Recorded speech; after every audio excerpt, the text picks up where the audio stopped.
It's a bit rainy right now, but I wrote this presentation. Actually wrote an article. I was requested to write an article for the writing committee, which I encourage anyone who's interested in writing to think about joining.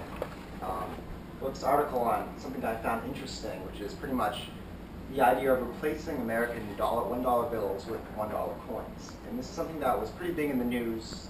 Kind of not big, but it made the papers, and it's been talked about for the past 15 so years. But it's kind of fallen off recently. There's been the thing with the platinum coin I heard you probably all know of, talking about getting rid of pennies. All of these kind of tie into the same concept. So I thought I'd write about something that maybe isn't as big in the mainstream media right now, but it's something that can help everyone learn a little bit about the underlying thought process behind why we do any of these actions, platinum coin, getting rid of things. So I tried to divide this analysis, which I'm not actually conducting the analysis. What I did is I took a report from the General Accountability Office, the GAO, and they conducted a variety of reports on this issue of replacing dollar coins, or replacing dollar bills with dollar coins. And I kind of took what they had, and then took some other things that I thought, well, maybe they didn't really include that well in their analysis, and then divided into these three different issues of fiscal, societal, and then a sensitivity issue, which is essentially giving more of an estimate rather than a direct number. This is how much money we're going to make. I'd rather see a number of, we expect to make around from this range to this range. It's always, when you're looking at any type of research, you always want to think, if they're just giving you a direct number, we're going to make $5 billion off this. It's probably not true. It's probably more of a sensitivity range that they should be including. And that's something I just thought I could include in this. So, the main issue, or the main moneymaker for this issue, this political issue, is seniorage. So what is seniorage? Some of you may have heard it in your classes, some of you may have not. So what I want to try to do is define it for you. The biggest definition that, for our purposes, is in terms of metal money, is that when you make a coin, it costs a certain amount of money for the intrinsic value of the coin. That's how much the metal costs. And then when the coin is purchased by the Federal Reserve through the Treasury, so the mint is a bureau of the Treasury, and then the Federal Reserve purchases this coin from the Treasury. They pay $1 for a dollar coin, but it only costs the Treasury, say, 20 cents or so to make this coin. That difference between the face value and the intrinsic value is what we define in this analysis as seniorage. There's a couple of other definitions that I just wanted to address in case any of you go home and Google it and you're a little confused. Fiat money, essentially what I'm saying is paper money, is they define seniorage and paper money, which is a little bit different than coin seniorage, but I just would like to let you know what it is the interest paid. So a lot of you probably know is that the Federal Reserve will purchase bonds in open market operations that are Treasury bonds, but they don't buy them from the Treasury, they buy them on the open market. And when they purchase these bonds, they get interest on these bonds, and that's money made by the government. And that's considered a form of seniorage. That's not the main form we're going to talk about, but I just thought you guys should know what that is, because it's something that is definitely considered a form of seniorage. But this is the form of seniorage that I'm talking about with the coins. Right now, like I said, revenue made for the government is the difference between the face value and the cost of production. So every time we make a coin, it's producing money for the government. And I'm going to delve into a couple of different issues with this. You can't just make free money, but we can make free money because we're a sovereign nation. But where is this money coming from? It's coming from somewhere. There's an issue of the incidence, which is who actually pays this fee. This money isn't just created. It is created, but where is it coming from? It's a complicated issue, but I'm hoping that I can address it. So you guys, if you have any questions at the end, I'll explain in further detail. But before we get into the issue of seniorage, I just wanted to get the basic definition. I'd like to talk about the GAO report. So this GAO report, they did over this 23-year period. There's about 7 or 8 of them. And each time they continue to update the report, take in all these different variables, and they talk about all these different things from seniorage to everything that includes in the cost-benefit analysis. And they pretty much compile it and create a chart that says how much of the benefit over the next 30 years will gain from these coins. And what does this report include? Let's talk a little bit about what's in this report. Seniorage. That's obviously the biggest thing. I mentioned it before. When they make these coins, they make money. That's a net benefit for the government. Right now, we're not counting anything in terms of, oh, seniorage is actually the cost of seniorage is burdened on the public or anything like that. That's not something we're talking about. In terms of the GAO report, seniorage is money made by the government when they produce coins. The Treasury's decision to stop producing coins. Right now, the Treasury isn't producing $1 coins. We have approximately 1.4 billion $1 coins just sitting in storage. So these coins are just sitting there because right now the demand for $1 coins isn't that high. I'm not sure how many of you have actually handled a $1 coin. They're frequently used in transit authority, but other than that, they're not super popular in America. That could change, but it's right now, as we have this $1.4 billion. So this is something that they have to include in their calculations. New dollar bill equipment. So about 3 years ago, a dollar bill lasted roughly 1.5 years. So when you get rid of a dollar bill, when the dollar bills run out of their life expectancy, a dollar bill is pretty much just torn up. They take the dollar bill and about 90% of it goes to trash. With coins, there's a recyclability issue because coins are made of metal which you can melt down. But for right now, coins last 30 years. So there is a big difference. The newest dollar bill estimate is 4.7 years. We've gotten a lot better at making dollar bills. America makes pretty good paper money compared to other countries. Canada got rid of their dollar bills and replaced them with coins a little while ago, and their dollar bills didn't last as long as our dollar bills. So it gives them more of a benefit to switch to the coins because they last longer. So that's something to consider. So I put these plus and minuses. The reason, like, for example, for this one, it's a negative, is because when they did their report about 4 years ago for the GA report, they calculated a 1.5 life expectancy for the dollar bill. Now it's 4.7. So there's still a benefit, but it's a little bit of a less benefit than they originally calculated. And then future public demand. So I'm sure a lot of you use all the time credit cards. Not everyone uses paper or even coins. Credit cards and electronic money are a pretty big thing. Who knows what the expected demand for electronic money will be in the coming years. The GA report stated that if there's a 20% reduction in demand for $1 currency, it reduces the benefits by approximately $1 billion. So I'm going to get to it on the next page what the total benefit is, but it's about $4.4 billion is what they say if we'll switch to coins using these expectations. But you're reducing that $4.4 billion by $1 billion if there's a 20% reduction in the future of demand, because people don't want as many coins, so we don't produce as many coins, and the government doesn't make as much money as we expect. So, and then the replacement rate of coins. This is a big one, because for every dollar bill we replace with a coin, we have to use 1.5 coins to replace it. That's not actually increasing our money supply, because it takes 1.5 coins just to circulate the same amount as $1, because it's a general, well-known thing, and a lot of economists agree with it, that people tend to hang on to coins. You put it in a piggy bank, you put it in a jar, it falls on your couch. You're not going to, you forget about it, it just sits there. So you need more coins in circulation just for us to have the same amount of money in circulation. It's in equivalence of the $1 bill. So these are all the things that the GA report includes. And what they come to from all these things is this graph right here. So this is including all these variables. I'm sure many of you can think of other variables like, oh, why isn't this included? I'm going to get to that next, but I just wanted to give you what this report talked about. So let's talk a little bit of what's on this. Right here, you can see in the beginning, there's a net loss. Why is there a net loss? Well, it's pretty much costs of replacing equipment. Right now, we produce a lot of coins, but we stop producing the coins. But if we're going to make more coins and only use coins, we're going to have to get a lot more new equipment and focus our production efforts and shift our production. So there's a very high fixed costs to switch over to these coins. So we're not going to be seeing a lot of benefit. Also, we're sitting on all of these coins right now, like I said. And what's the main producer of money from switching? Is seniorage. When you make coins, if we're sitting on a coin, we've already made it, and we've already gotten the money from seniorage. So these first years, we already have all these coins that we can churn through to put out for demand, but we're not making money on them because we've already produced them.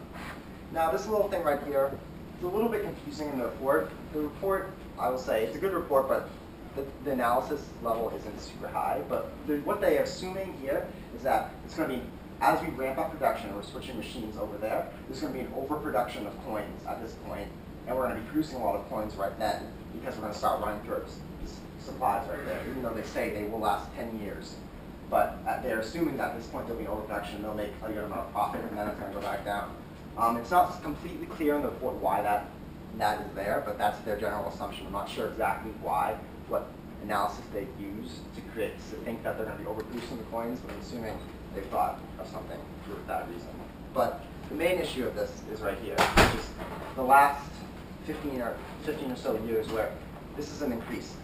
Seniorage, at this point, we're going to be making a lot of coins because we're going to be phasing out of our dollar bills. Every time we get a dollar bill to replace it, we're going to be putting coins in circulation instead. And we're going to be making coins to fill this demand. And we're going to be making money off the seniorage. Now, remember, this is only for $1 bills. This isn't an analysis saying we're going to get rid of $5 bills, $10 bills. No, this is only $1 bills. it's interesting right now, it's something else to point out, just for some food for thought, that out of G8 countries, America has pretty much the lowest denomination bill out there. Most of the G8 countries, the bill in terms of American dollars, the lowest denomination bill they have is valued about 6 or 7 US dollars. So most of those countries, for their lower currencies, they use coins. So that's on the dollar coin alliance, which is a big proponent of switching over. That's something that they cite that, oh, it's everyone else is doing it, why don't we do it too? That's just something to think about. Why of all these countries they've conducted similar analysis and how they come to these conclusions. So now that you've looked through that, what does that equal? It's $4.4 billion over the 30-year period. It's a fairly decent amount of money. It's definitely, the government's looking to save in any way it can right now. That could be $4.4 billion to spend in education, reforms, infrastructure, anything like that. So that's money that will be available to the government. In the long run, it's a little funny cartoon I thought, it's not really going to make a dent. You think, oh, well, we'll put that $4.4 billion to the national debt. The national debt is in the trillions right now. That wouldn't make that much of a dent in that. But it is still, we need to look at where we can save costs. If this would be an economical benefit, obviously, we think that we should do it. Now, here are some problems with the report. They did not account for every variable. Of course, you're never going to be able to account for every variable, but I think there are some things that could have quantifiably added, at least given a range estimate on more for their estimate that they created. Because right now, they gave that graph, but they didn't say with a probability of maybe in 10 years we're only going to make $3 billion, but it could go up to this depending on X, Y, Z. They don't really talk about any of that. Now let me just go over briefly some of those things that could affect it. And these are things that I didn't just think of. Some of these were commented on. The GAR reports there's a massive report that's about 500 pages where they have comments on all the GAR reports from other institutions. And on the specific GAR reports I read, I kind of pulled out some of other institutions' comments on that. So right here, raw material costs. If it costs more to make a dollar coin, say like, I'm assuming 20 cents to make a dollar coin, what if the material price for all like copper and the zinc that go into coin rises? That means it costs 50 cents to make a coin. That means we're making a lot less money off our senior estimate, which means that the total net benefit could drastically lower. I put the positive or negative because material prices could go down. I don't think that's super probable, but it is possible that material prices could get cheaper, and then in that extent, you make more money off of switching to the coins because there'd be a bigger seniorage benefit. Menu costs. They briefly talk about, in terms of menu costs here, I'm not sure how familiar you guys with the current term, but it's the cost of switching over equipment and menus in terms of menus for, like, you can think of it as a restaurant menu to change prices. That's generally what it's used for. But in this term of menu costs, I'm thinking of every institution or every business in America that has to take all of its equipment and convert it over to be used for coins. So right now, like I said, the Transit Authority is pretty set with that. They use a lot of coins, and they're used to using dollar coins and be easily converting over. Everyone using coins. There's a lot of businesses where they're used to handling dollars and transporting dollars, which are easier and cheaper to transport because they're light. They'd have to get used to transporting the coins instead, and that's going to be a negative cost on the net benefit. If you're trying to think of the net benefit overall to society in America. Bank vaults. The Federal Reserve actually made interesting comments when they were commenting on their board. They said, hey, you didn't calculate, it's going to cost us a lot of money to change our bank vaults. We're going to have to reinforce them all because all this weight is going to be very heavy. So that's something that the Federal Reserve said, hey, you got to think about that. Something that should be a minus. I'm not sure exactly what the plus is there, but that's definitely a cost. They didn't give it an exact cost, but they said, this is the cost, and you're going to have to calculate it. With some societal issues, these are a little bit harder to quantify, but recyclability of coinage, that can be quantified in a way. When coins run out of lifespan over 30 years and they become worn out, you can't read the engravings on them anymore, they get turned back in, and they can melt down the metal and reuse it as strip metal for new coins. And then when you're using that new coin, you're getting essentially a free coin without having to just deposit all of this waste in the landfill. So that's a lot of people who are proponents of the coins say, oh, they're very recyclable, eco-friendly, green, we're not killing trees. So that's something to think about and assess it as need be. Accessibility. That's another thing to think about. What do I mean by accessibility? People who are blind and visually impaired, you can't really feel paper money. You can't really tell what the value of paper money is. But with coins, you can feel the differences in different coins, and people who generally are visually impaired have pretty good tactile feedback and they can tell. So those are hard to put an exact number on. Oh, the accessibility is like oh, it's worth $1 million. You can't really put a number on that, but it's something that we should be aware of and thinking about. And then the sensitivity. The Federal Reserve also commented on this, and they called out the GAO report that they did not account for sensitivity. They didn't give more ranges. They might have talked about some of the menu costs of the private sector, might have talked a little bit about raw material costs, but they didn't conduct any sort of samples, take any samples and conduct any sort of analysis saying, is it with a probability of 50% this will happen or 60% this will happen. They didn't do anything like that. They just kind of said this could happen and then kind of brushed it aside. So that's something to think about, that if we really want an exact interpretation, we're going to have to think about the variations in the data, which is, that's a problem in all such sciences. It's a problem that economics has all the time when you're trying to do empirical analysis. You have to account for variations in future expectations. So the biggest thing, like I was talking earlier, is seniorage. Now, there is a debate going on if seniorage should be counted in this analysis. And you're probably thinking, well, why can't it? Why couldn't it? I'll go over both points. So the pros. So these people who think that we should count seniorage, essentially the GAO and the U.S. Mint, which is the Bureau of the Treasury, they believe that seniorage is from our sovereign right to print money, create money, print or make money. We are creating money, and then we're issuing it a value, and then we make money off of that, which is the seniorage. With the coins, you make the coins at the cheap value, and then you issue them and say this is $1, even though it only costs 20 cents to make, and then that is money you're making. But the thing is, that is a right of us as a sovereign nation. You can't ignore that, because that's something that, when we make coins, we're making this money. You can't just ignore it for whatever reason you want. It's something that, it's actual physical money we're making. Now, so that's a pretty definite. You go, okay, that makes a lot of sense. Now, what could be against it? Well, it's interesting, because the Mint said that it's a sovereign right of us, but the Treasury, which is actually under the jurisdiction, the Mint is under the jurisdiction of the Treasury, and the Federal Reserve both said, well, you can't count seniorage in your analysis. And that's all they said. They didn't really say anything else. They didn't say why. I'm assuming they didn't say why because this quote was actually in the GAO, the comments on the GAO report, which was a GAO report. So the GAO made a report that compiled all the comments of other institutions on their report. So they didn't go into a lot of detail about it. But I kind of did some research and found that Louise Roseman, who works at the Federal Reserve, was quoted saying in an NPR article that seniorage is a revenue transfer from the private sector to the government. So I've done my best to try to understand sorry, the exact definition of that. And the closest I can come to is when the Federal Reserve is purchasing these coins, it costs 20 cents to make the coin. The Federal Reserve buys it from the Treasury for $1 and make 80 cents. Then they trade this $1, they give it to a bank, and the bank says, take $1 out of my account. And then there's that transfer. So in the end, it's the banks, and then it goes to the people who are holding this coin that is worth $1 to them, but it only costs 20 cents to make. So really, they're paying that extra, the differential, which is the seniorage. So that's why I'm assuming these economists consider it as a revenue transfer. So they're saying you shouldn't count it, even though it is a fiscal benefit, it's really just a revenue transfer. Overall net benefit is zero to the welfare of the United States. So that's something we shouldn't consider. So the verdict. The GA report they did not talk about why we shouldn't consider seniorage, but they did mention that if we didn't consider seniorage, this is what would happen. Essentially, if we did not consider seniorage, there'd be a loss of $1.8 billion over the first 10 years, and then $2.8 billion over 30 years. So essentially, none of that would be there. It would be all in negative.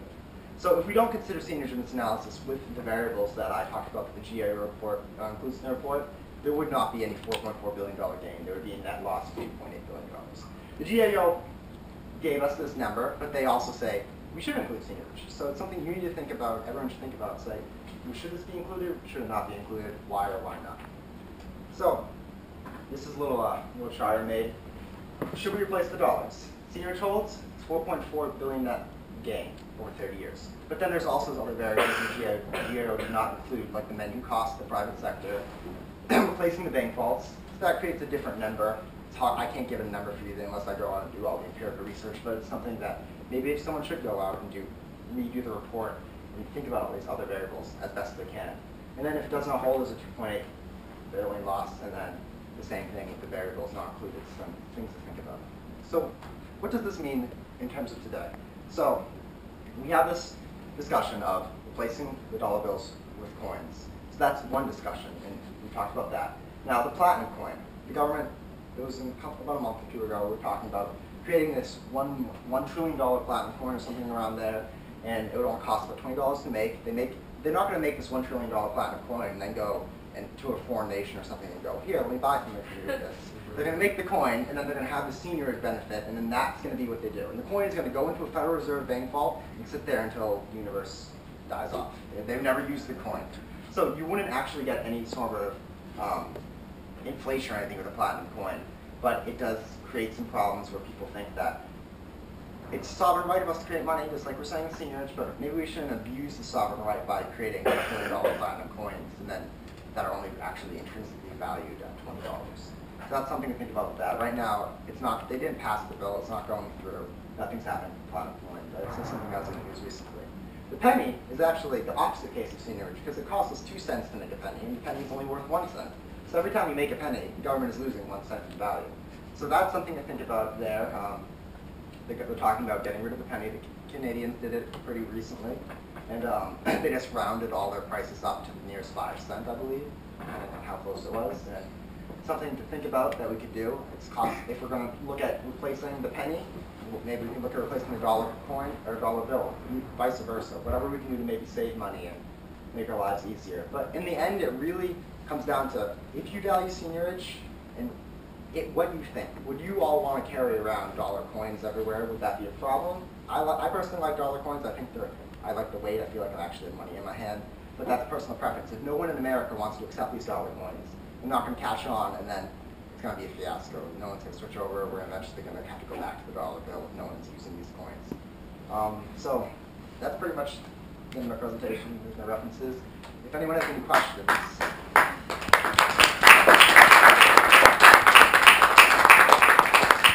If anyone has any questions, I'll do my best to explain. How much does it cost to produce A $1 bill? Okay, so $1 bills cost. I didn't want to get too much into this because it's complicated, but $1 bills cost 4 cents to make. But the difference is when the Federal Bureau of Engraving and Printing makes the $1 bill for, like, say, 4 cents, when the Federal Reserve purchases the $1 bill, they don't pay $1 for the $1 bill. They only pay them the 4 cents it costs to make it.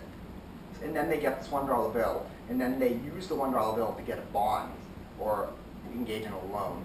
So it's a little bit, it's more of an asset transfer. There's no seniorage directly created because they're not paying the Treasury $1 to get this bill. They're paying them only the 4 cents to make it.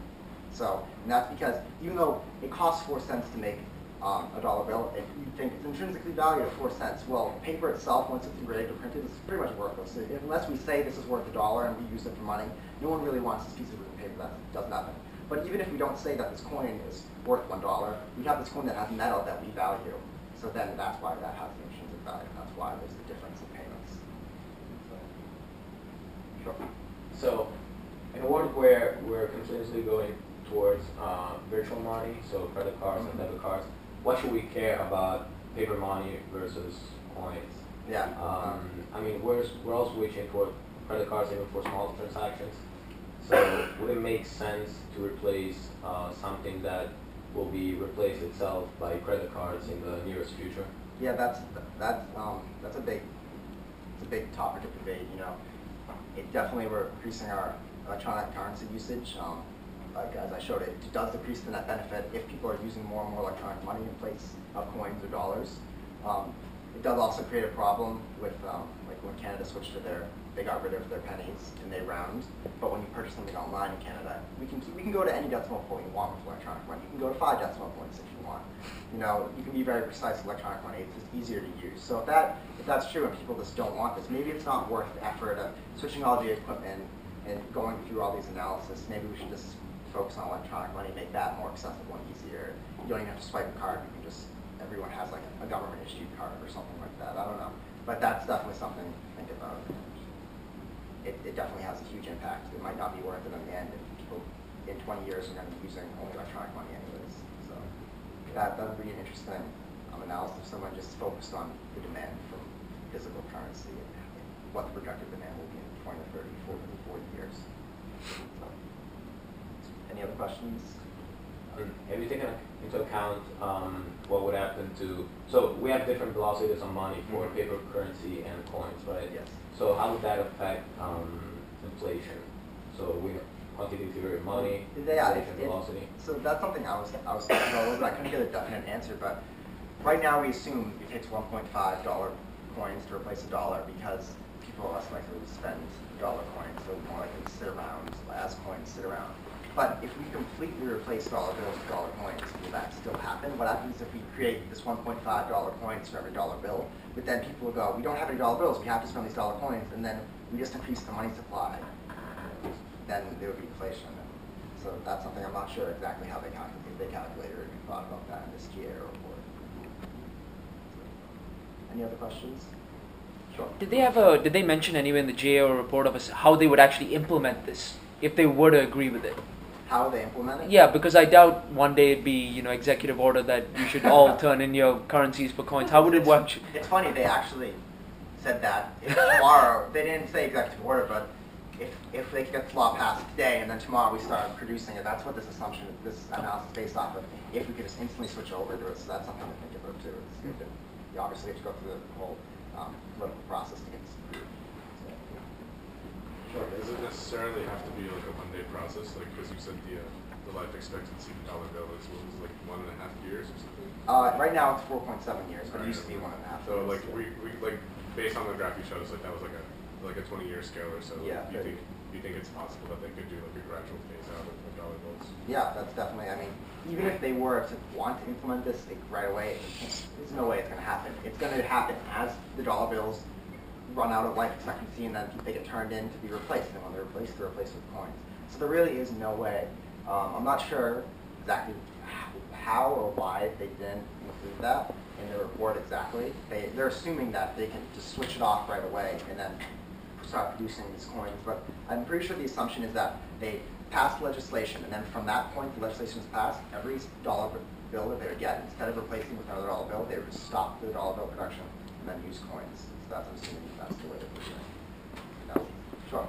Did they mention anything about the problem of, let's say, prices for melted copper rises, and then they start melting copper? The public or some of them. Actually, I mean that could be a problem. There was a problem, as you've read, I'm sure, in France during the debasement 100-year wars. Yeah, that's definitely something to think about. If, like I mentioned briefly, if raw material costs rise up dramatically, we won't be seeing any benefit in terms of this. And then it could. I mean, right now with the penny is worth 2 cents to make. It costs 1 cent. Or I'm sorry, it costs 2 cents to make, but it's worth 1 cent. In reality, we should all be taking all of our pennies and melting them down and then selling the material. But that's actually against the law. But you could go out of the country and do it and then come back. But that's a whole different case. If you know you want to get rich, that. You see that after college? No. Any other questions? Okay. All right. Thank you very much. Thank you.